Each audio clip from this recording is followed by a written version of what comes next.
연중 가장 춥고 어둡지만 오늘만 지나면 낮이 길어지고 새해가 올 거란 약속의 날. 동지에 전해드리는 이야기도 지금 시작합니다.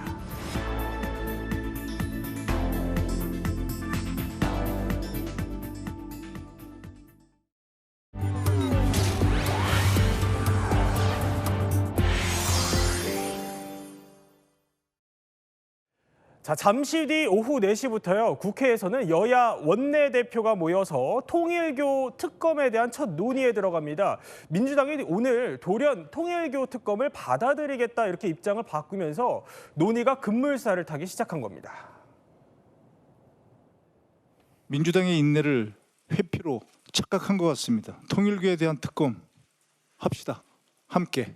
여야 정치인 누구도 예외 없이 모두 포함해서 특검할 것을 제안합니다. 종교 유착은 헌법 질서와 직결된 중대 사안입니다. 위반한 정당은 해산의 대상이 될 수 있고 더불어민주당 지도부에서 특검 바로 수용한다니까 만나서 바로 진행했으면 좋겠습니다. 자기들이 특검하겠다라고 얘기는 하면서 사실상 또다시 야당 탄압하는 특검만 하겠다라고 생각을 한다 그러면 국민들이 용납하지 않을 것입니다.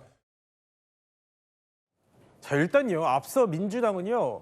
일주일 전에는 일고의 가치도 없다 이랬는데 어제까지만 해도 고려 안 한다는 입장이었는데 하루 만에 입장을 바꾼 겁니다. 이남희 기자, 뭐가 결정타예요? 기자들이 오늘 그거 제일 많이 물어봤는데요. 네. 한마디로 이겁니다. 민심을 고려했다. 이렇게 얘기를 하고 있는데요. 네. 최근에, 그러니까 지난주 금요일에 발표된 갤럽 지지율 한번 살펴보겠습니다.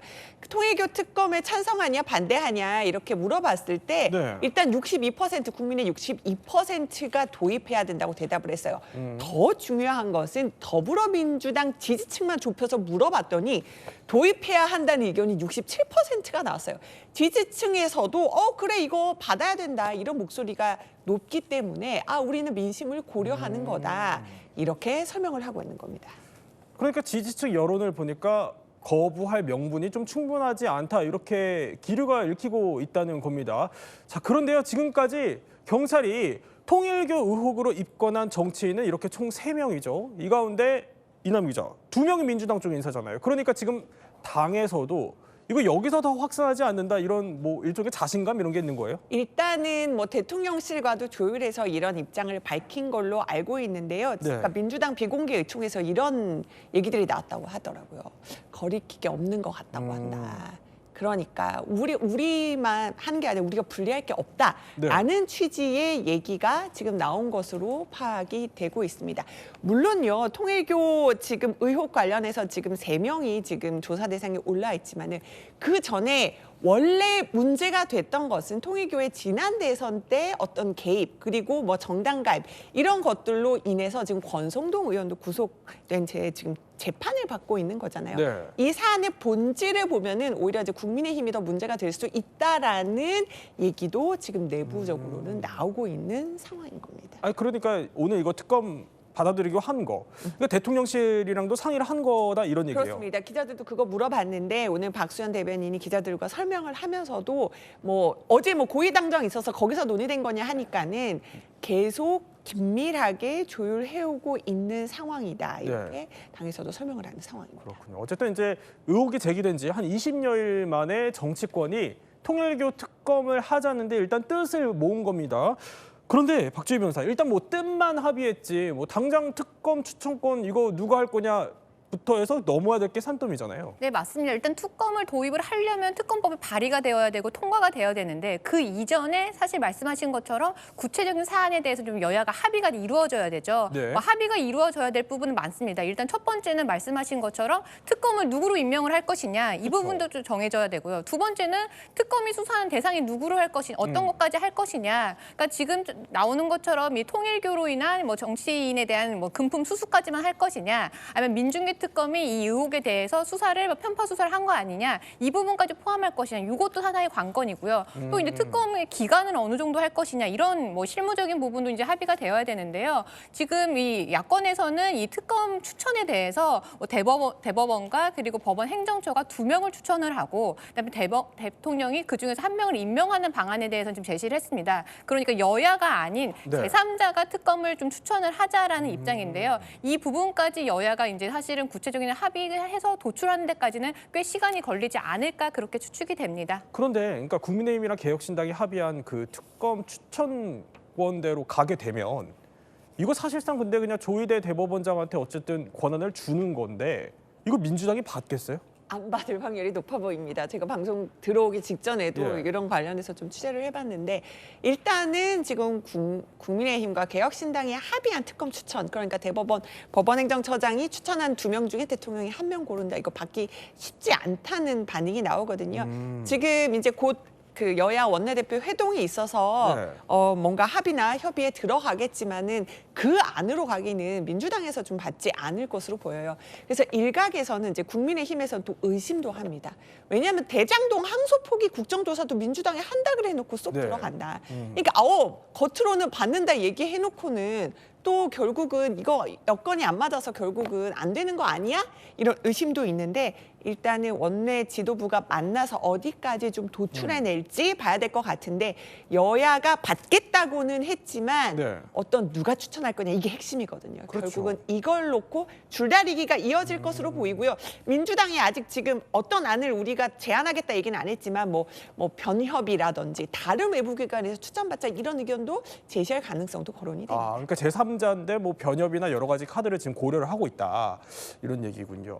자, 경찰 수사도 지금 서두르고 있습니다. 왜냐하면 공소시효가 얼마 안 남았기 때문이죠. 그래서 이제 경찰도 이거 좀 수사 빨리 하겠다 이런 입장이던데 시계나 뭐 이런 지금 핵심 물증 확보 못했던데 지금 뭘 보고 있어요, 경찰은? 일단 시간이 없기 때문에 경찰 입장에서 다각도로 수사를 벌일 수밖에 없습니다. 네. 말씀하신 것처럼 좀 시계 같은 물증을 찾는 강제 수사도 해야 되지만 그거 외에도 실제로 금품을 제공을 했다라고 하면 이 금품이 나온 이 금원의 출처가 있을 거 아니에요. 그 부분도 사실은 들여다봐야 되는데요. 예. 그래서 경찰은 이번 주에 사실은 이 통일교 자금 관리자들을 이제 소환할 예정입니다. 일단 내일 오전에 이 통일교 전 총무처장이었던 조모 씨를 참고인으로 불러서 어떻게 이 통일교 재단에서 어떻게 이 금품을 관리를 했고 네. 현금 흐름이라든지 자금 흐름이라든지 이런 부분을 좀 살펴볼 거고요. 또 하나 이제 윤 전 본부장의 아내인 이모 씨도 통일교의 재무부장으로 사실은 근무를 했었거든요. 네. 그렇기 때문에 자금 출처라든지 자금 흐름이라든지 이런 부분을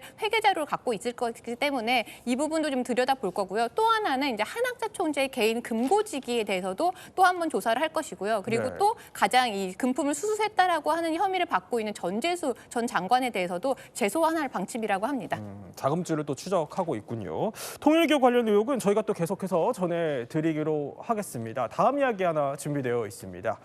올 한 해 가장 인기를 끈 키워드 중 하나죠. 바로 저속 노화요. 건강하게 천천히 나이 들자. 그런데 이 트렌드가 식품업계에서 속속 모습을 감추기 시작했습니다. 점차 커지는 사생활 진실 공방 때문입니다. 가속노화 생활 습관의 쓰나미를 개인의 의지력만으로 막는 데에는 늘 한계가 있다고 말씀드렸습니다. 지갑이 넉넉치 않아도 누구나 당연히 건강한 삶의 방식을 선택할 수 있는 저속노화를 위한 고속 정책으로 저 역시 협력해 나가겠습니다. 자, 이 정의원 교수와 연구원 A씨 간의 공방이 계속 가열이 되고 있습니다. 그래서 결국 이제 평일이 시작되는 오늘부터 좀 줄줄이 업계에서 조치가 나오더라고요. 아무래도 이제 식품업계 같은 경우에 정의원 박사를 모델로 해서 제품을 만들기도 했었고요. 예. 판매를 하고 있는 상황인데 이것이 정의원 박사가 이제 사생활 논란이나 뭐 성적 관련된 문제 이런 문제 때문에 논란이 되고 있으니까 이게 그런 부정적 이미지가 식품에 영향을 미칠 가능성이 있잖아요. 그러다 보니까 손절을 하고 있는 상황이다 이렇게 볼 수 있을 것 같습니다. 뭐 그 즉석밥 만드는 회사 같은 경우에는요. 실제 정의원 박사의 얼굴이 저렇게 광고에 들어가 있어요. 그리고 실제 포장재도 들어가 있고요. 예. 그리고 정의원 박사가 제안했던 레시피로 만든 그런 이제 즉석밥들이 생산이 되고 있기 때문에 이건 직격탄을 맞을 수밖에 없는 거죠. 사실 그 손절할 수밖에 없었던 이유는 이게 작년 11월에 출시했는데 1년도 안 돼서 1,000만 개 이상이 판매가 됐습니다. 엄청나게 네. 영향력이 컸던 거잖아요. 근데 이번에 이 사태가 터지면서 정의원 박사에 대한 부정적 이미지가 생기고 사생활 논란이 생기다 보니까 이게 제품 판매에 불매운동까지 가지 않을까 하는 우려가 있는 것 같아요. 그러니까 문제가 되고 있고 또 하나는 이제 그 유제품 만드는 업체가 있거든요. 이 업체 같은 경우도 정의원 박사가 제안한 레시피로 유제품을 만들었는데 네. 이것도 사실은 또 불똥이 튈까 봐 여기서도 지금 손절을 하고 있는 상황입니다. 그래서 홍보물에서 정의원 박사의 얼굴을 제거하기도 하고요. 그다음에 포장지 같은 데서 정의원 박사의 얼굴이 들어간 경우도 있었는데 그런 부분도 전부 다 지금 제거하고 있는 상황이고 이거 유제품 같은 경우에 렌탈콩 제품인데 이 제품은요.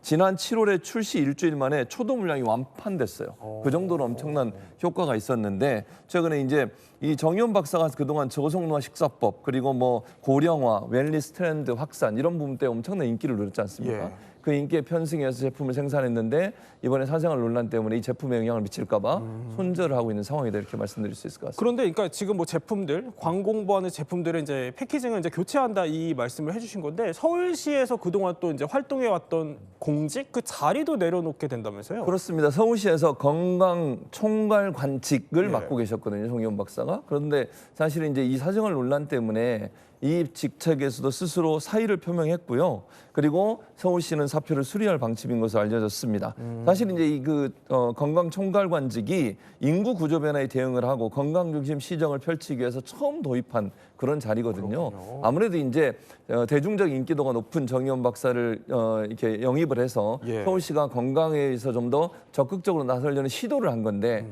이번에 사생활 논란 때문에 서울시가 불똥이 튈 수 있는 위험성도 있고 물론 뭐 본인이 사의를 표명하긴 했지만 어느 정도 서울시와 교감이 있었던 게 아닌가 하는 생각도 듭니다. 자, 일단 주말이 넘어서 오늘까지도 공방이 또 계속되는 모양새예요. 일단 이 공방을 좀 짚어보면은 사생활 논란. 이거 시작이 사실 정 교수가 먼저 스토킹 피해를 주장해서 이게 논란이 불거졌었어요. 그렇습니다. 이게 정의원 조성노화연구소 대표가 전 직장이 아산병원이거든요. 네. 아산병원에 근무를 할 때 위촉 연구원으로 함께 일했던 분이 있습니다. 이분이 스토킹 혐의로 이분을 정의원 박사가 고소를 했습니다. A 씨라고 제가 지칭을 해볼게요. A 씨도 여기에 대해서 정 대표를 맞고소하면서 둘 사이 진실 공방이 지금 법정 싸움으로 번지고 있는 모양새인데요. 정 대표는 지난 17일 날 A 씨를 공갈 미수와 주거 침입, 스토킹 처벌법 위반 등의 혐의로 고소를 했고 그 A 씨와의 관계에 대해서는요. 네. 2024년 3월부터 올 6월까지 1년 3개월간 사적 교류를 했지만 관계를 마무리 지은 뒤에 그러니까 인정을 한 거죠. 근데 관계를 마무리 지었는데 그 뒤부터 A 씨가 협박을 했다고 지금 주장을 하고 있는 겁니다. 정의원 박사는. 예. 그러니까 그 협박 내용을 보면 집에 찾아오고 협박 편지를 보내고 아내가 다니는 직장에도 찾아오고 이런 일이 있었다고 그래요. 그래서 스토킹 혐의로 고소를 한 상황이고요. 그다음에 이제 금전도 요구했다고 합니다. 이 정의원 박사가 쓴 책이 엄청난 이제 베스트셀러가 됐지 않습니까? 네. 그 책을 쓸 당시에 이 A 씨 주장은 자기가 썼고 이름만 빌렸다 이렇게 주장을 하고 있는데 거기에 대해서 뭐 금전적 요구를 했다고 그래요. 예를 들면 저작권이라든지 받은 돈의 저작권의 얼마를 본인한테 달라고 요구했다라고 정의원 박사가 주장을 하는 겁니다. 지금. 네. 그래서 정의원 박사는 그런 문제 때문에 고소를 했고요. 이에 반해서 A 씨 같은 경우도 맞고소를 했습니다. A 씨는 언론에 성적인 내용이 담긴 정 대표의 카카오톡 메시지를 공개를 하면서 권력 관계 안에서 발생한 젠더 기반 폭력이 있었다라고 주장을 하고 있습니다. 이제 양쪽 주장을 하나씩 뜯어볼 거예요. 근데 그 전에 일단 정 교수 주장부터 좀 들어보면 오늘 한 매체와 이제 인터뷰한 기사가 나왔었어요. 근데 보니까 A 씨가 먼저 접근해왔다 이렇게 주장하더군요. 일단은 정의원 박사의 주장부터 소개를 해드릴게요. 먼저 본질은 장기간에 걸쳐서 이 여성이 그러니까 자기 아래에 있는 이 연구원이 가스라이팅이랑 공갈 협박을 자신에게 했다. 이렇게 주장을 합니다. 네. 그러면서 이 A 씨가 이런 말을 했다는 거예요. 스트레스 받다가 안희정처럼 몰락하면 안 된다면서 먼저 접근을 했다. 이렇게 주장하고 있습니다. 그러니까 이 연구원이 자신에게 뭔가 계속 접근하기 시작한 걸 지난해 12월이라고 설명을 네. 하고 있어요. 그러니까 그때는 뭔가 자기가 너무 그 전공의 파업 등으로 일도 많고 하면서 뭔가 항우울제 먹으면서 굉장히 우울하던 시기였다. 이렇게 얘기를 하고 있습니다. 그러면서 올해 들어서는 대면으로도 뭔가 폭언이 이어졌다. 이렇게 지금 정 박사는 주장을 하고 있고요. 이제 6월 달에 아산병원에서 퇴사를 하는데 예. 그때 뭔가 이 연구원에 자신에 대한 뭔가 자신에 대해서 송두리째 흔들기 시작했다. 자신을 찾아오고 폭언을 하기 시작했다. 이러면서 지난해 12월부터 쭉 이어진 상황에 대해서 설명을 하는 상황입니다. 그런데요, 이게 살펴보니까 법원이 그 연구원 A 씨한테 접근 금지 조치 이걸 내렸던데 이게 사실 그냥 법적으로 보면은 뭐 그러니까 스토킹으로 볼 만한 행위가 있었다 이렇게 법원도 본 겁니까? 아니면 의례적인 조치입니까? 그러니까 스토킹 처벌법 같은 경우는요. 여기서 나오는 잠정 조치라는 건 긴급성에 예. 기해서 취해진 조치다 보니까 이 스토킹 처벌법에서 규정하고 있는 어떤 행위가 있으면 일단 잠정 조치를 하게 됩니다. 그래서 뭐 예를 들어서 상대방의 의사에 반해서 계속 연락을 한다라든지 아니면 주거지나 아니면 직장으로 계속 찾아간다라든지 네. 이런 부분에 대해서 왜 이런 행위를 했는지에 대한 이유라든지 원인을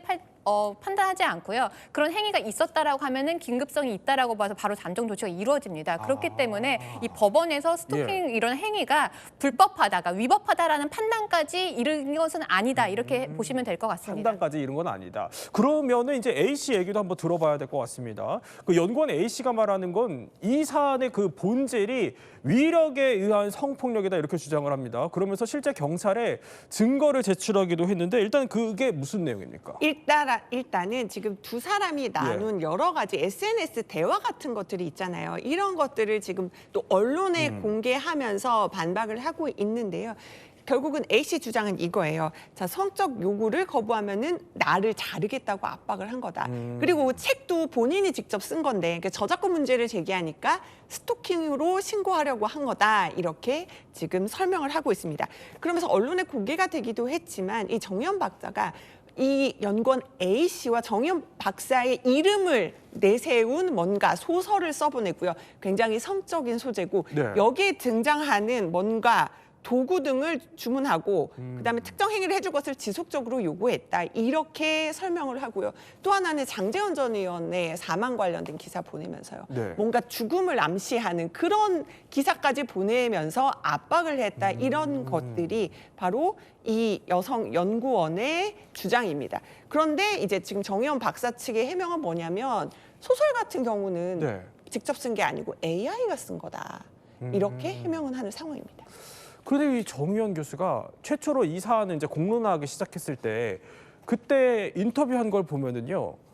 연구원 A 씨와 이렇게 사적 친밀감을 느껴서 일시적 교류를 했었다라는 점은 인정을 했습니다. 그러면서도 육체적 관계는 없었다. 또 이 점을 강조하던데 그러니까 법조인으로 보시기에는 왜 이런 해명이 필요했다고 보세요? 일단 두 가지 해명을 좀 쪼개서 볼 필요가 있어요. 일단은 연구원 A 씨와 사적 교류를 했다라는 부분을 먼저 얘기한 것과 그다음에 그렇지만 육체적 관계는 없었다라고 부인한 부분을 좀 나눠서 봐야 되는데요. 전자 같은 경우는 이런 연구원 A를 뭐 스토킹 처벌법 위반으로 본인이 신고를 했으면 왜 그런 행위를 했겠느냐라는 사실관계에 대해서 사람들이 궁금해할 수밖에 없잖아요. 둘 네. 사이가 어떤 관계였는데 이 연구원 A 씨가 그런 행위를 했느냐라는 질문이 나올 수 있기 때문에 그 부분을 본인에게 분리할 수 있는 부분이기 때문에 뭐 일시적으로 사적인 교류가 있었다라는 부분을 먼저 본인이 얘기를 한 것 같습니다. 근데 다만 그럼에도 불구하고 육체적 관계가 없었다라는 부분을 해명한 것은 이 부분은 사실은 법적인 판단이기보다는 그 아내와의 도의적인 관계에서 이 부분을 좀 해명하고자 했던 것 같아요. 그러니까 사적인 교류는 일시적으로 있었지만 네. 하지만 그 이상에 이르는 행위는 없었다라는 부분을 뭔가 아내를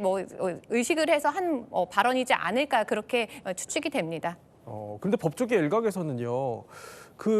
물론 이제 위력 여부 이런 거는 더 따져봐야겠지만 정의연 교수가 이제 주장을 했던 이 내용만으로 일종의 좀 부정한 행위가 인정될 수도 있는 거 아니냐 이런 해석들도 나오긴 합니다. 그런데 만약에 이게 그럴 가능성까지 인정이 된다면 그 정 교수가 계속 주장해오는 공간이나 협박 이쪽 논리가 사실 좀 무너질 수도 있겠다 이런 분석들도 나오더군요. 일단 사적인 교류가 있었다라는 것만으로도 사실은 말씀하신 것처럼 법원에 갔을 때는 부정행위로 인정될 가능성이 굉장히 높습니다. 예전에 간통죄가 있을 때는 뭔가 육체적인 관계가 있었는지 여부가 중요했다라고 하면 뭐 이혼 소송이라든지 아니면 가족 사건에서는 이 부정행위라고 하는 거는 단순히 육체적 관계가 아니라고 하더라도 뭐 친밀한 관계 아니면 서로 애정 표현을 하는 관계 이런 것만 있어도 부정한 행위가 있었다라고 판단을 하거든요. 네. 그렇기 때문에 부정한 행위가 있었다라고 인정될 가능성이 높은데요. 근데 만약에 그게 사실이라고 하더라도 이 연구원 A 씨가 만약에 공갈이라든지 협박을 행위를 했다라고 하면 그 양립이 불가능한 주장은 아닙니다. 왜냐하면 이 공갈이나 협박한 이유를 좀 더 살펴봐야겠지만 네. 만약에 뭐 우리의 이런 둘 관계를 내가 폭로하겠다 이런 이유로 뭔가 공갈을 하거나 아니면 협박을 했다라면 그 자체로도 성립을 할 수가 있기 때문에 좀 추가적인 좀 사실관계를 봐야 봐야 되지만 이 두 가지가 양립이 불가능한 건 아니다. 그렇게 보시면 될 것 같습니다.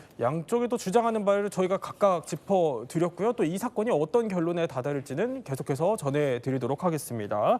다음 이야기 한번 살펴보도록 하죠. 자, 아무리 샛별 여장군이라고 불린데도 아니 12살짜리 아이인데 담배 시중을 시키더니 이번에는 술 공장까지 데려갔습니다. 누구냐? 바로 북한 김정은 얘기입니다. 박주희 변호사.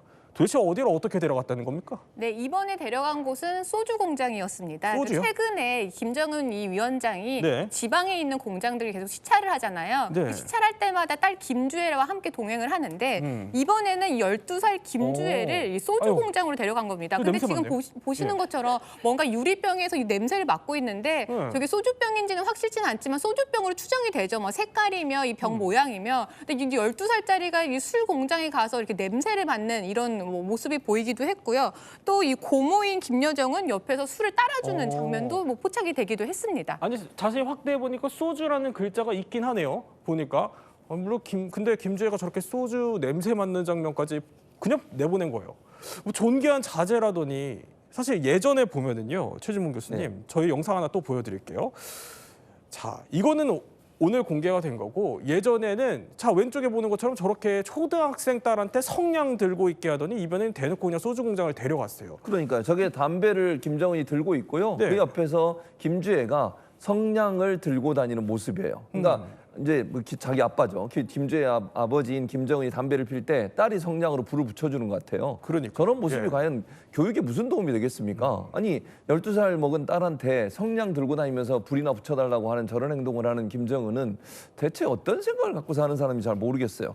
저게 2년 전 모습이거든요. 우주개발국 현지 지도 자리에서 예. 김정은이 이제 손가락에 담배 끼워가지고 딴 사람하고 얘기하는 동안 성냥갑을 들고 옆에서 대기하고 있는 그런 김주애의 모습인데 저런 모습이 정말 이 아이를 아동학대로 봐야 되는 게 맞다고 저는 생각해요. 그리고 저게 어떤 것까지 오버랩되냐면요. 2019년도에 네. 김여정이 북미 정상회담 하려고 하노이로 가는 기차 있었잖아요. 아, 중간에 예. 잠깐 쉬어서 역에서 담배를 핀 적이 있어요. 김정은이.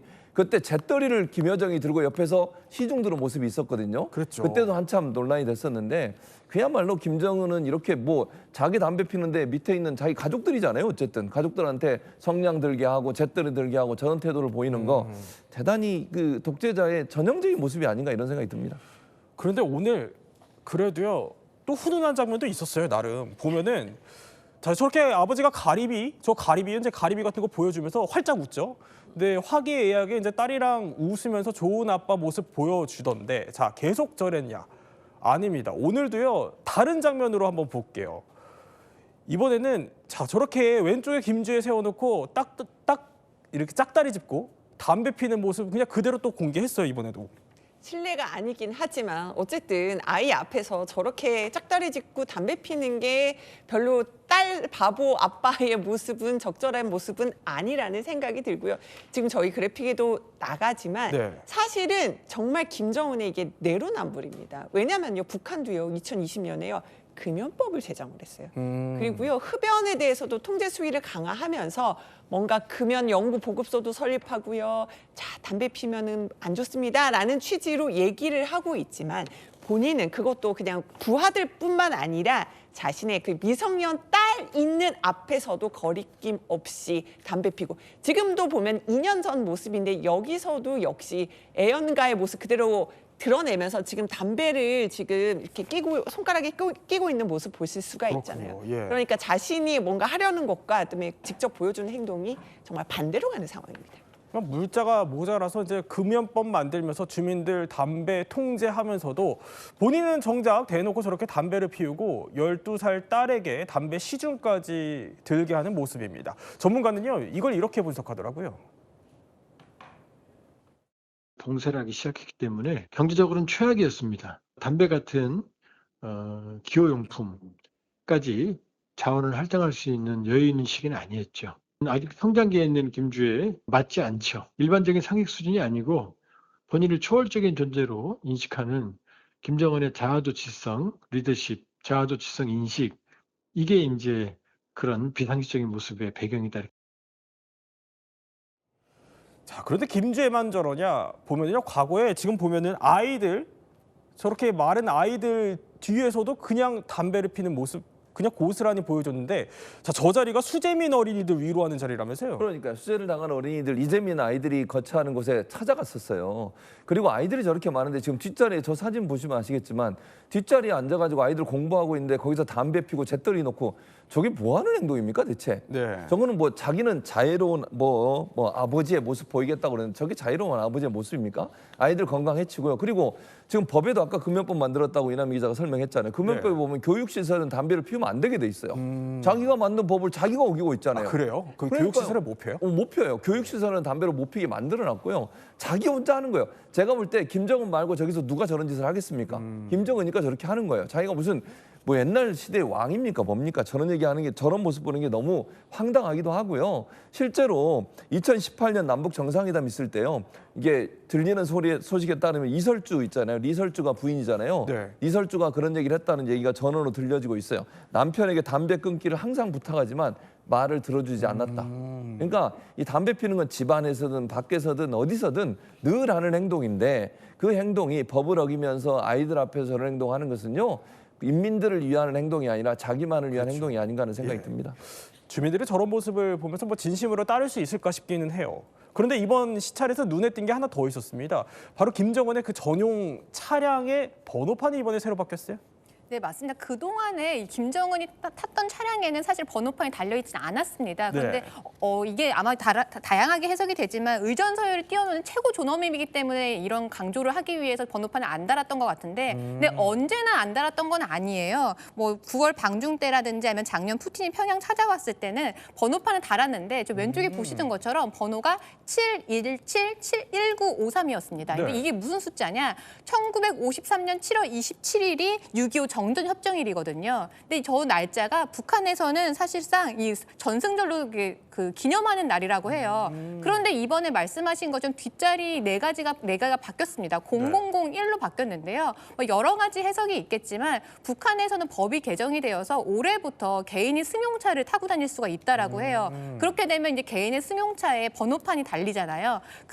그런데 이제 다양한 번호판이 달릴 때 이 김정은의 최고 존엄을 상징하기 위해서 0001번, 그러니까 1번으로 김정은이 타고 다니는 차에 고정을 시킨 게 아닐까 그렇게 추정이 됩니다. 아, 1인자, 내가 1인자다? 1인자다. 네. 아, 0001. 그렇군요.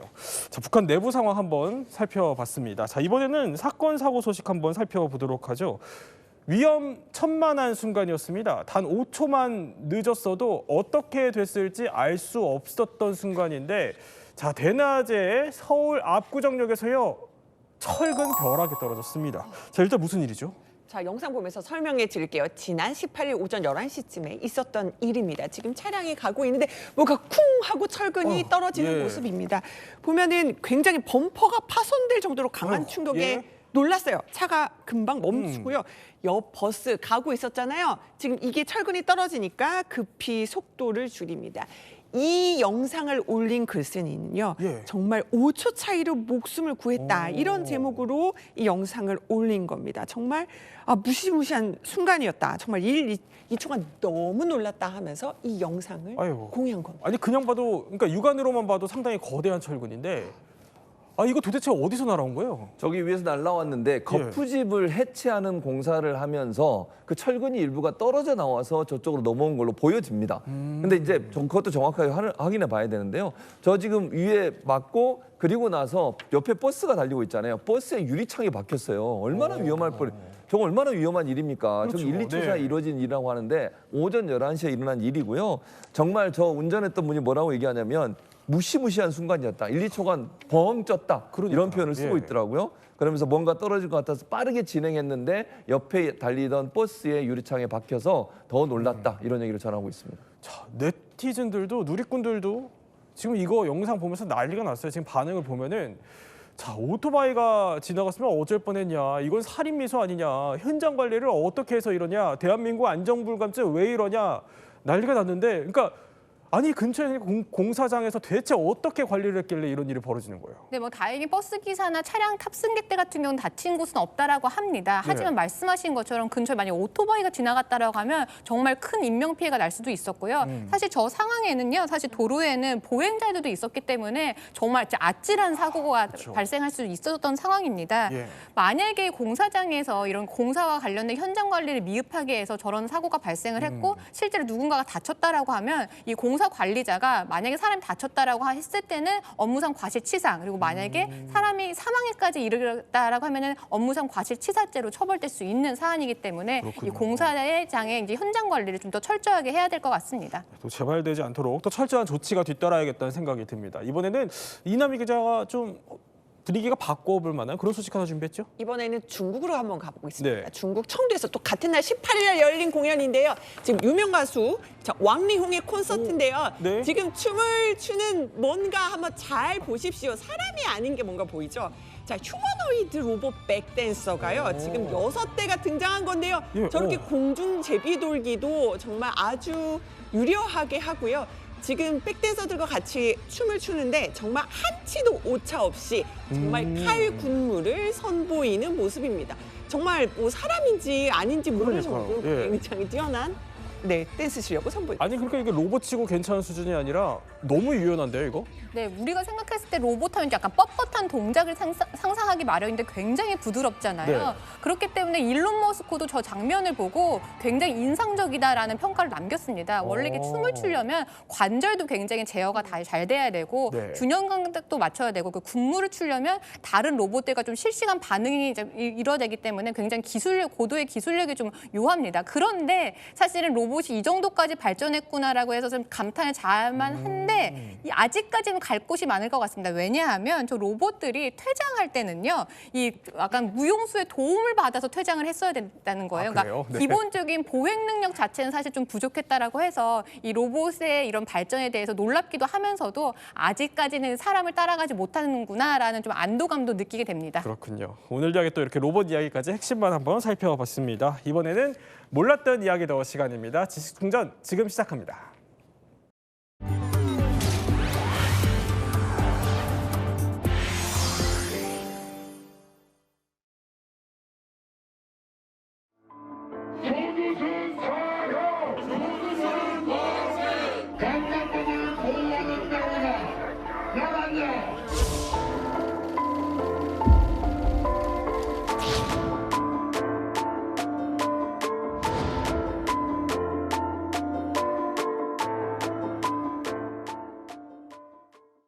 최근에요, 조두순이 다시 주목을 받기 시작했어요. 이게 왜 그러냐면은 지난 12일부터 조두순의 신상 정보가 공개되는 게 이게 종료가 됐더라고요. 일단 이걸 살펴보죠. 성범죄자 신상 정보 공개, 이게 뭐길래 지금 난립니까? 네, 성범죄를 저지르면 재판을 통해서 형사처벌을 하게 되죠. 예. 그런데 그러한 형사처벌만으로는 이 성범죄 예방 그리고 재범 방지에 부족하다라고 보아서 이 제도를 도입했습니다. 이게 바로 성범죄자 신상정보 공개 제도인데요. 유죄 판결받은 특정 성범죄자의 성명, 나이, 주소, 사진 그리고 범죄 사실 등의 정보를 성평등가족부에서 운영하는 성범죄자 알림이 웹사이트에 공개를 하는 겁니다. 지금 화면에 나오고 있죠. 네. 저러한 사항들이 공개되고요. 20세 이상 성인이 주민등록번호 인증하면 누구나 열람할 수 있게 되는 것인데요. 열람해보신 분도 많이 계실 거예요. 실제로 시청자분들 중에도. 그런데요. 저게 처음에 도입됐을 때보다 조금 더 구체적으로 범위가 확장됐습니다. 그리고 그 계기가 된 게 바로 오늘 다루는 바로 이 조두순 사건이었는데요. 조두순의 출소를 앞두고 국회가 그 전에는 주소가 전부 다 공개되지 않았는데요. 도로명과 건물 번호까지 구체적으로 공개하도록 법을 바꿨고요. 그러한 법이 새로 시행됐거든요. 이렇게 많은 주요 성범죄자들이 성범죄자 신상정보 공개를 통해서 국민들에게 정보가 공개되고 있습니다. 네, 이제 손소 변호사님 이렇게 쭉 제도를 설명해 주셨지만 일단은 조두순 신상 정보 공개가 이제 종료가 됐다는 얘기예요. 이 얘기인즉슨 당장 이제 조두순이 내 옆집으로 와도 모른다 이런 얘기입니까? 예, 그렇죠. 그러니까 신상 공개 자체는 사라졌기 때문에 이 사람이 거주의 자유가 있기 때문에 어디를 가든 그 사람이 어디 살든 알 수가 없는 거죠. 근데 문제는 전자발찌 착용 기간은 2년이 남아 있습니다. 이게 다른 거죠. 말하자면 그러니까 알림이는 종료가 됐는데 전자발찌는 아직 차고 있는 거예요. 그럼 전자발찌 찬 사람이 내 옆집으로 와도 모른다. 모른다. 근데 전자발찌 차고 있는데 보통 이게 약간 펑펑지한 걸로 하기 때문에 잘 보지 않으면 알 수가 없습니다. 육안으로는 안 보이는. 근데 국가는 이걸 관리하고 있는데 정작 필요한 주변의 이웃들은 이 사람이 여기 사는지 아닌지 네. 그 사람이 어떤지를 모르는 좀 이상한 좀 황당한 상황이 이 2년 동안 발생하는 거죠. 아, 그러니까 육안으로 봐도 전자발찌를 찾는지 모를 수 있지만 예. 일단 찬 조두순이 2년 동안 내 옆집으로 와도 모른다. 그렇죠. 자, 생각만 해도 사실 끔찍합니다. 근데 정말 더 이상 그러면 조두순의 위치를 우리가 확인할 수 없는 건지 저희 제작진이요 직접 한번 그 사이트에 들어가서 검색을 해봤습니다. 한번 볼까요? 자, 검색을 해봤어요. 조두순 이름을 저렇게 쳐보니까요. 인터넷 공개 대상자가 없습니다라고 결과가 안 나온다는 겁니다. 아니 이러면 이경민 변호사, 국민들이 불안감이 커질 것 같아요. 그렇습니다. 이게 정말로 이제 미성년 자녀를 둔 부모 같은 경우는 더 지금 불안감을 나타내고 있고 심지어 지금 이제 안산에서 거주를 했기 때문에 안산시 맘카페에서도 지금 이제 반응이 나오는 게 아이를 지금 두고 있는데 불안하다. 그렇죠. 지금 저렇게 이제 글을 이제 게시글도 올리면서 이렇게 이야기를 하고 있는데 지금 저기 이제 안산에 한정된 지금 맘카페에도 저렇게 글이 올라오는데 문제는 이제는 안산을 벗어나더라도 이 주소지를 알 수가 없기 때문에 그러면 사실 이제 어느 곳으로 가든 지금 다 이제 어떻게 보면 마주칠 수 있다라는 그런 이제 불안감이 생기다 보니까 네. 그래서 이런 부분들이 이제 계속해서 조금 이제 다른 사람들에 대해서도 불안감을 유발하는 그런 요소가 되는 게 아닌가 이렇게 생각이 듭니다. 상당히 뭐 불안하다. 아이들이 위험에 더 노출되는 거 아니냐. 지금 맘카페 분노가 여기까지 느껴질 정도입니다. 자, 그런데 일단 조두순이요. 출소를 했을 그 당시에만 봐도요. 법원이 나름대로 그 만반의 준비를 했습니다. 이른바 뭐 특별 준수 사항 이런 걸 부과했던 건데 저희가 한번 정리를 해봤어요. 2020년 당시에는 이제 뭐 등하교 시간에 그리고 또 심야에 외출 금지를 하고 과도한 음주를 못하게 하고 교육시설 출입을 금지시키고 자 피해자 접근을 금지시키고 재범 방지 프로그램 이수하고 아니 뭐 제도만 딱 보면은 그래 나름 촘촘한 것 같은 느낌인데 이게 무용지물이라면서요? 예. 그동안 이제 조두순은 6차례의 무단 이탈을 했습니다. 저거 준수사항을 안 지킨 거죠. 네. 그 4차례는 초등학교 하교 시간에 그것도 그 얼마나 공포스러웠겠습니까? 이걸로 인해서 징역 3개월을 선고를 받았어요. 그러니까 별도의 재판을 해갔고요. 별도로, 예. 네. 근데 이제 문제는 지난 10월에는 종료되기 바로 전이죠. 이 전원 장치까지를 차단을 한 거예요. 그러니까 장비를 훼손한 정황도 확인한 거죠. 그러니까 지키려는 생각이 전혀 없었던 거예요. 그래서 요건에 대해서는 지금도 재판이 진행 중인 상태인 거죠. 그러니까 이 사람한테는 그런 준수사항이 의미가 없는 거예요. 의미가 없었던 거예요. 그냥 제도만 있을 뿐 그렇죠. 유명무실하다고 봐도 되는 그러니까 거네요. 그러고 관리가 안 되고 나중에 네. 처벌한다고 해서 재판 중인. 좀 뭐가 좀 이상하죠. 그러니까요. 그러니까 제도가 있긴 있지만 결국에 이제 관리가 제대로 안 되고 있으니까 조두순이 막 넘나든다 이 얘기입니다. 더 큰 문제는요. 2년 뒤에 여기에 이제 뭐 신상 정보 공개가 종료되는 거에 이어서 자, 이 저희가 앞서 짚어드렸던 그 특별 준수 사항이라는 것까지 모두 다 종료가 될 수 있다는 겁니다. 자, 그러면 저희가 한번 살펴보도록 할게요. 조두순의 이런 법적 제한이 모두 풀리면 어떻게 될까를 짚어볼 텐데 이게 저희가 뭐 지나치게 우려를 조장하는 게 아니라 만에 하나라도 생길지 모르는 그런 범죄를 대비하자는 차원에서 이야기를 드린다는 점 말씀드리겠습니다. 자, 이름하여 조두순의 법적 제한이 모두 종료되면 어떤 일이 벌어질까? 자, 그 첫 번째 이겁니다. 우리 옆집에 이사 와도 알 수가 없다. 앞서 저희가 이제 짚어본 부분인데, 그러니까 진짜로 우리 옆집에 와도 이제 모른다 이 얘기군요. 그렇습니다. 그럴 가능성이 충분히 있는 것이죠. 법적으로 제도적으로 어디에 거주하고 있다. 이거를 공식적으로 확인할 방법이 없기 때문에 불안에 떨 수밖에 없는 상황이 발생할 것으로 보입니다. 네. 그러다 보니까 사실 이 성범죄자의 주거지 관련해서 이번이 처음 문제가 이제 드러난 게 아니거든요. 그동안 여러 건의 갈등이 있었고 걱정들이 있었습니다. 그러다 보니 이 성범죄자 신상 정보 공개 제도뿐만 아니라 아예 주거지 자체를 좀 제한하면 어떻겠느냐 이런 법을 만들자 노력들이 실제로 있었습니다. 네. 미국에도 사례가 있죠. 플로리다주의 이른바 제시카법 네. 이런 걸 우리나라 사정에 맞게 받아들여서 이제 학교 등으로부터 일정 거리 내에는 거주하지 못하게 제한을 하자 이런 제안들이 있었고요. 그리고 또 한 걸음 더 나아가서 아예 거주할 수 있는 곳을 따로 만들어서 일종의 수용이라고도 볼 수 있는 그런 강력한 좀 제도를 만들자라는 논의까지 있었습니다만 네. 사실 2023년에 입법 예고도 있었거든요. 하지만 그 후에 뭐 너무 과한 거 아니냐, 뭐 거주 이전의 자유를 너무 침해하는 거 아니냐라는 여러 가지 이견이 있어서 국회에서 통과되지는 않은 상태입니다. 아니 그러면 손수호 변호사님, 그러니까 뭐 학교나 학원 주변으로 이사할 수도 있는 거예요, 그러면? 네, 그렇습니다. 지금 절차가 다 이제 종료가 됐고 그리고 네. 제한이 풀린다면은 그렇게 될 가능성도 있고 법적으로 그거를 제한할 수도 없고 우리가 알 수도 없는 그런 네. 상황이 예상됩니다. 이 프로파일러는 계속 끄덕끄덕 거리시는데 너무 이건 위험한 거 아닙니까, 이러면? 왜 그러냐면은 이런 선택적 성범죄자라고 합니다. 그래서 아동성 기호증 범죄자라고 보통 저희는 부르는데 네. 왜냐하면 이런 성범죄자는 그 아이들, 그 피해 대상자들이 있을 만한 곳을 계속적으로 이렇게 돕니다. 네. 어슬렁거립니다. 그래요? 예, 그렇기 때문에 더 위험한 거고 문제는 이거를 관할 경찰서에서 WB라는 코드로 관리를 하는데 네네. 되게 웃긴 것은 경찰이 쫓아갈 수는 있어도 거기에 말을 걸 수는 없습니다. 에? 왜냐하면은 그 코드 자체가 그렇습니다. 그러니까 우범자 코드인데 네. 그 접촉하면 안 됩니다. 관리는 할 수 있어도 되게 좀 이상하시죠? 그 지켜만 봐야 되는 예. 만약에 그걸 아는 척하면은 네. 고소를 당합니다. 그래요? 예. 그래서 지금 아까 좀 전에 변호사님 말씀하신 그것과 연결해 갖고 좀 이상한데 좀 합리적이지 않은데라고 많이 느끼실 겁니다. 자, 그러면 두 번째 어떤 일이 벌어질 수 있냐? 조두순의 법적 제한이 종료되면 생길 수 있는 두 번째 가능성. 지금은 등하교 이제 시간 외에는 외출 제한을 받고 있습니다. 그런데 2년 후에는 등하교끼리 겹쳐도 모른다. 그러니까 시간 제한 없이 활보할 수 있다 이런 예. 얘기군요. 시간 제한 없이 그리고 심야 시간에도 심야 시간. 심야 시간에도 아니면 가장 위험한 것은 이 아이들이 등하고 하는 그 길목에 서 있을 겁니다. 이런 범죄자는 선택적 성범죄는 네. 그거를 지속적으로 관찰하는 범죄자이기 때문에 네. 이게 참 좀 난감합니다. 또 그걸 지켜보는 경찰이죠.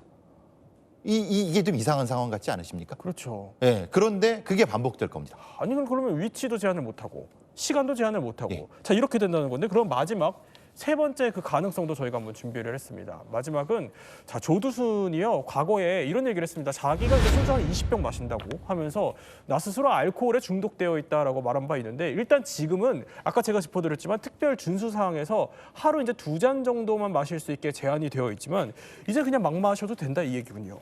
그렇죠. 이 부분에 대해서도 사실 제지를 할 수 있는 뭐 법적으로 이제 그런 권한이 없습니다. 예. 왜냐하면 이제 이미 판결이 내려졌고 이제 그 준수 사항도 이제 기간이 지나게 되면 재차 이렇게 연장을 할 수는 없는 부분이거든요.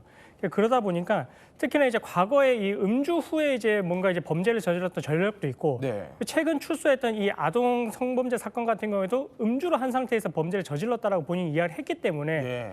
이게 재범의 위험성을 너무나 높이는 부분이거든요. 그리고 특히나 이제 이런 아동 성범죄 같은 경우에는 결과가 발생을 해버리면 애초에 돌이킬 수 없는 그런 상황이 돼버리기 때문에 네. 사전적으로 이런 음주 자체도 막아야 되는 그런 통제를 해야 되는 게 아니냐 뭐 그런 필요성도 지금 제기가 되고 있습니다. 자 그런데 조두순의 정보 공개 종료가 더 두려워지고 우려가 되는 거는 자 바로 또 이런 이유가 있습니다. 영상 하나 볼까요? 그래요. 잘못했어요. 잘못했는데 상식적인 것만 얘기할게요. 나는 사람이 아닌 것 같아. 내가 봐도 그래요. 말이 안 되는 거예요. 나는 전혀 그런 사람이 아니에요. 아니야, 나 가만있어. 얘기는 해요가 얘기 자르고 가면 안 되죠. 자꾸 안 쳐요. 할 얘기 없냐고. 만지지 마요. 돈 닦지 마요, 버디. 저게 뭔 얘기예요? 일종의 이제 선망 증세가 보인다고 본인은 얘기하는 거고요. 선망? 예. 예. 그러니까 좀 정신없는 사람처럼 막 주저주저 하는 이런 형태가 되는데 실제로 그런지 모르겠습니다. 왜냐하면 아동 성범죄자 같은 경우는 일부러 저렇게 보이려고 하는 경우도 종종 있거든요. 근데 이제 사실 뭐 그 본인의 아내분이 이제 아예 그 집을 나가서 네. 혼자 거주하는 상태인 거고 실제로는 그 과정에서 이제 뭐 치료 감호 요청을 검찰에서 이제 재판부에 한 상태거든요. 그러니까 약간 좀 이상한 상태를 어필하기 위해서 저렇게 한 건지 네. 아니면은 그거 자체로 뭔가 이렇게 동정을 받으려고 한 건지는 모르겠습니다만은 저 상태가 지금 계속되고 있다는 거예요. 그럼 이게 종료가 된 뒤에 저게 계속되면은 네. 얼마나 위험이 높겠습니까? 그러니까요. 아니 선망 증세가 정말 맞다면 예. 지금 술도 마시는 것도 제한이 풀리고 여기에 선망 증세까지 있다라고 하면은 범죄 가능성이 높아질 수도 있는 거 아니에요? 폭력적 위험성이 더 높죠. 그래서 더 위험하다는 겁니다. 폭력적으로 변할 수도 있다. 확 변할 수 있습니다. 아, 그렇군요. 자, 이렇게 우려가 커지니까요. 법무부에서 나름 또 공식 입장을 냈습니다. 보면은 이거예요. 자, 저희가 읽어드릴게요. 조두순의 신상 공개 종료 후에도 24시간 위치 추적 집중 관제와 함께 전담 보호 관찰관의 1:1 보호 관찰로 빈틈없이 관리하고 있습니다라는 게 일단 법무부의 설명입니다. 국민들의 우려가 커지니까 저런 해명을 내놓은 건데 100%파일런이 보시기에 안심할 수 있습니까? 그러면 이제 법무부의 말씀처럼 1:1로 계속 따라다녀야 됩니다. 한 사람이 전담해서. 근데 지금까지도 그렇게 해왔다고 했습니다. 네. 근데 지금 어떻게 됐어요? 근데 계속 드나들었잖아요. 네, 도로 댕기고 해서 위반해서 지금 처벌받았고 또 처벌받으려고 하고 있어요. 그러니까 법무부의 이런 조치는 그렇게 말씀하시는 이해하는데 현실적이지 않다. 왜냐하면 진짜 1:1 마크를 해야 됩니다. 네. 눈에 보이는 쫓아가야 되고. 그런데 그게 실제 현실적으로 가능했느냐. 그러면 조두순만 그러느냐. 아니 조두순 같은 변호사가 범죄자가 많이 있습니다. 그럼 네. 다른 사람도 똑같이 해야죠. 이런 문제 한계가 있는 거죠. 그러니까 문제는 이런 재범 위험성에 따른 관리가 더 촘촘해야 되는데 네. 법무부는 지금 드러나 있는 조두순한테만 얘기를 하는 거예요. 그러니까 좀 안타깝죠. 조금 더 좀 체계적으로 말씀을 하셔야 되는데.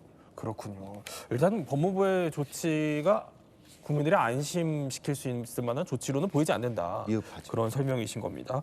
자, 그런데 이렇게 조두순에 대한 어떻게 보면은 관리 조치들이 하나씩 사라지면서요. 이것도 주목을 받습니다. 애초에 손수호 변호사님.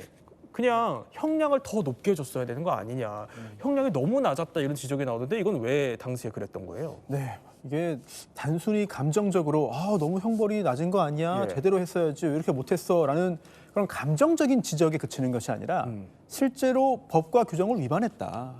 이렇게도 이야기할 수 있습니다. 그래요? 그게 세 가지 측면에서 한번 짚어볼게요. 네. 우선 첫 번째는 당시에 적용한 법규인데요. 당시 처벌 규정이 바뀌었습니다. 그러면서 이 사건 피해자가 당시 초등학교 3학년이었는데 예. 13세 미만 미성년자에 대한 강간상해의 경우에 굉장히 높게 처벌할 수 있는 그런 성폭력 처벌법 개정이 있었거든요. 그래서 경찰이 조두순에게 그 조항을 적용해서 기소 의견으로 검찰에 송치했습니다. 네. 그런데 검찰이 여기에서 실수를 했어요. 그래서 법이 바뀌었는데도 불구하고 그래요? 네. 예전에 있었던 형법에 있는 강간상해 조항을 적용해서 기소를 했고요. 거기에 따라서 재판이 진행됐기 때문에 애초에 잘못된 재판이었다. 그리고 이 부분은 안산지청장이 국정감사에까지 나와서도 잘못을 인정했습니다. 그렇군요. 예, 이런 잘못들이 있었고요. 또한 두 번째는 심신미약입니다. 이 사건에서 조두순은 심신미약 인정됐거든요. 인정됐고 주치감경이죠. 음주로 인한 심신미약 인정돼서 형이 결국 감경됐는데요. 그런데 이때 이걸 인정해준 재판장이 엄청 비난받았습니다. 그래서 그 당시 재판장이 추후에 억울하다고 인터뷰를 했어요.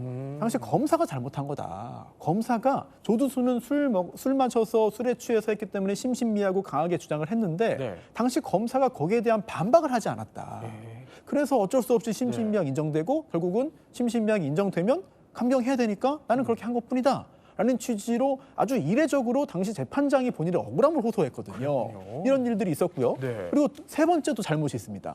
바로 검사가 1심 징역 12년형 선고에 대해서 항소를 안 했어요. 그러다 보니까 네. 결국 피고인 조두순만 12년 너무 셉니다. 라고 네. 양형부당 주장하면서 항소했고 2심에서는 항소가 기각되면서 12년형이 유지됐고 대법원에서 확정됐는데 만약에 검사가 항소해서 네. 2심에서 다퉜으면 형량이 올라갈 가능성도 있었거든요. 하지만 1심 판결 잘못이 있었네? 그런데 검사가 항소 안 해서 형량이 더 올라가지 못한 잘못까지 있었습니다.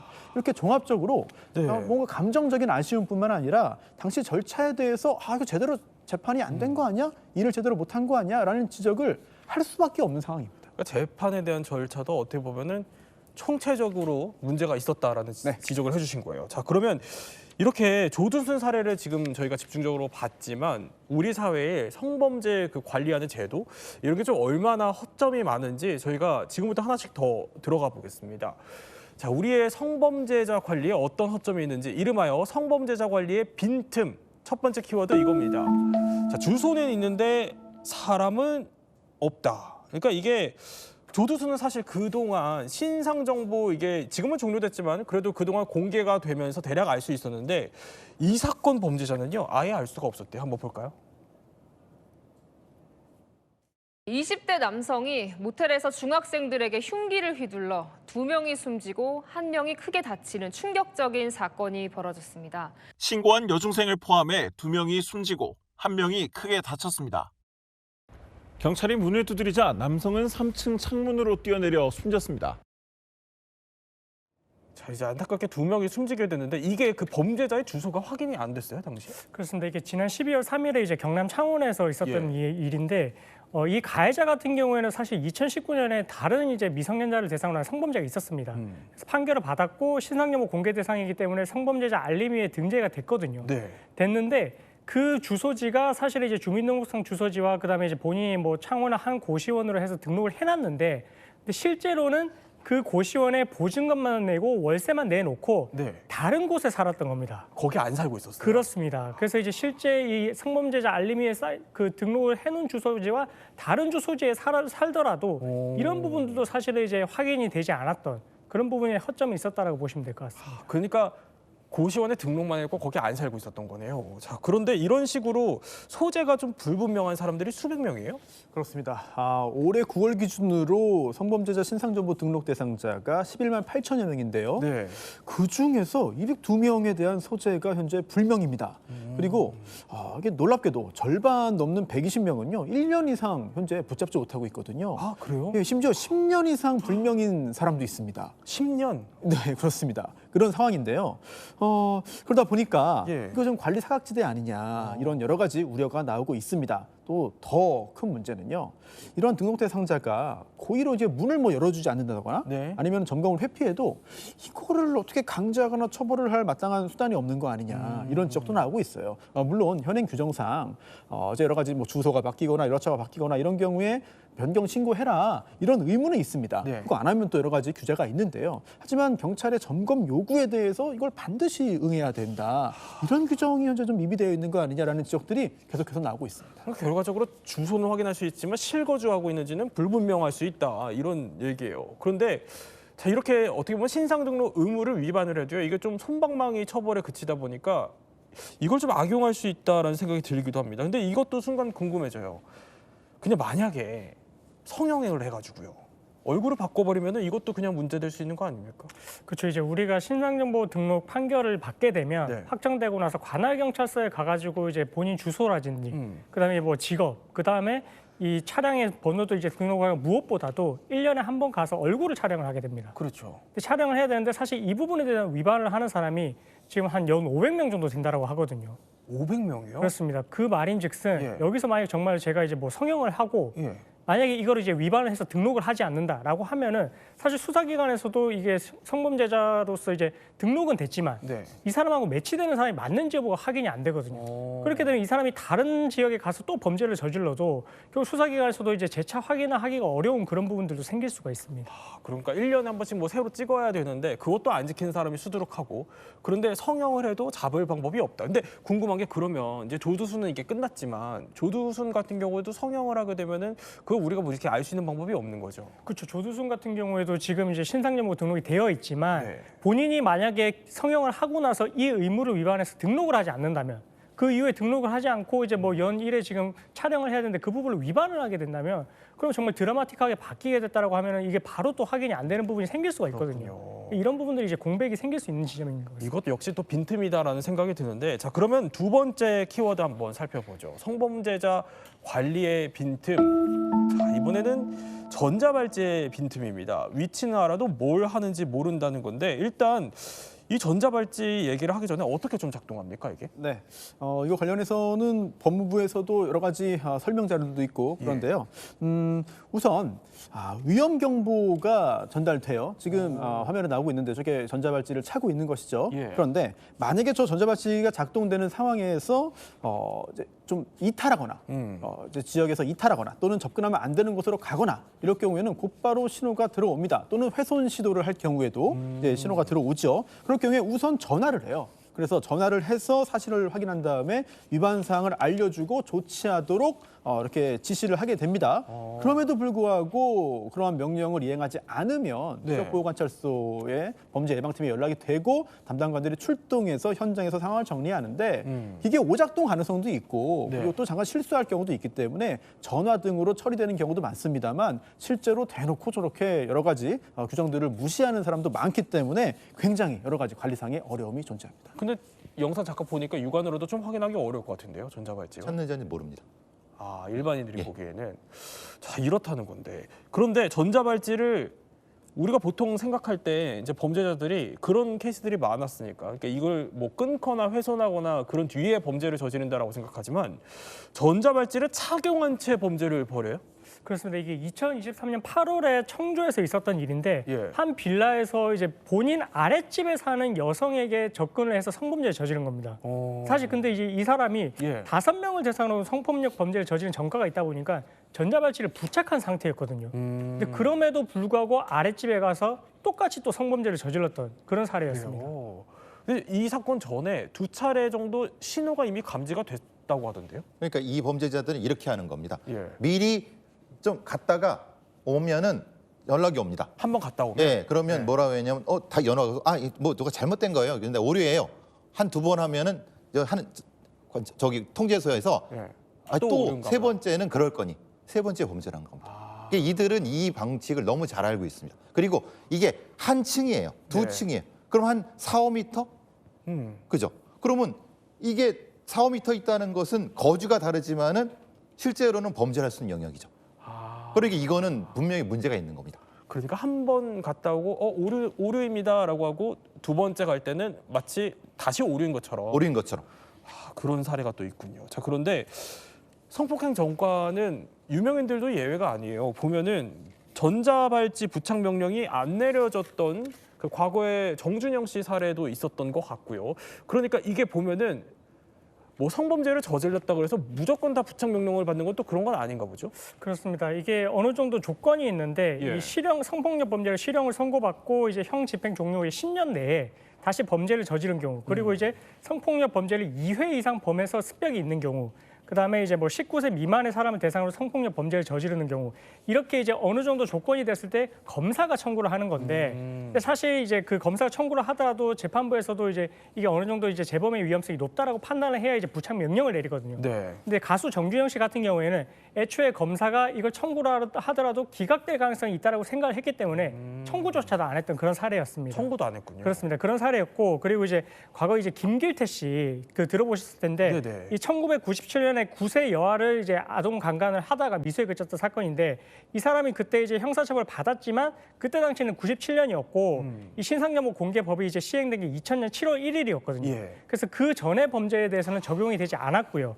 그리고 2001년에 32세 여성을 상대로 또 이제 성범죄를 저질렀는데, 그때에도 사실 이제 아까 우리가 말했던 이제 전자발찌 부착 명령 자체가 2008년부터 시행이 됐기 때문에, 그래서 그 이전에 있는 범죄 같은 경우에는 이게 소급해서 적용이 되지 않다 보니까 이 김길태 사건 같은 경우에도 사실 이제 이 전자발찌 부착 명령이 그때 내려질 수가 없었던 그런 상태였습니다. 자, 이제 성범죄자 관리에 저희가 빈틈 얘기를 해보고 있는데, 자, 조두순 얘기를 잠깐 가볼게요. 보면은 그 청송교도소에 있었던 동기의 그 주장에 따르면은 반성이나 교화 이런 흔적이 없었다면서요?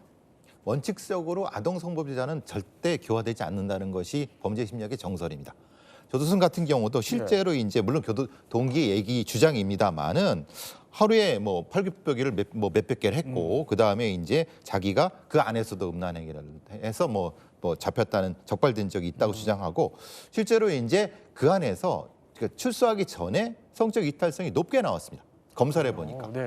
그러면 사실은 이걸 출소시키지 말아야 되지만 형량이 이미 정해졌는데 어떻게 합니까? 그러니까 이게 사실 한계적인 거예요. 그러니까 매번 확인해서 체크를 하는 것이 아니라는 겁니다. 그러니까 출소 전에 굉장히 높다 하더라도 출소시킬 수밖에 없는 상황인 거죠.